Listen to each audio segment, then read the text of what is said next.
At COP16, governments say they're committed to protecting nature and its biodiversity. One of the biggest challenges is financing. How will developing nations secure the funding they need to meet targets that so far have not been met? During the UN's 2022 Biodiversity Conference in Montreal, Canada, developing countries made a plea to increase funding to implement conservation targets. Government representatives at the conference agreed to provide at least $30 billion annually by 2030. At COP16, we spoke to Luis Alfonso Escobar Jaramillo, governor of Colombia's Nariño department. Nariño has 5 different ecosystems in one state, reflecting the complex dynamic of creating policies for some of the most biodiverse ecosystems on the planet. Governor Escobar Jaramillo is here to get answers on how to ensure funding gets to places that could make the greatest impact on conservation.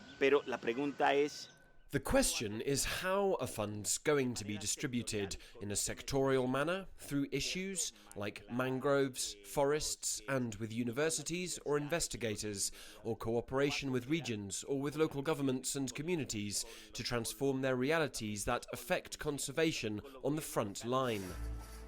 Then there is the question of how developing nations can possibly bank on their greatest asset, nature. Genetic information taken from places like rainforests or coral reefs are often used as the basis for future discoveries that are commercialized in the medical and food industry.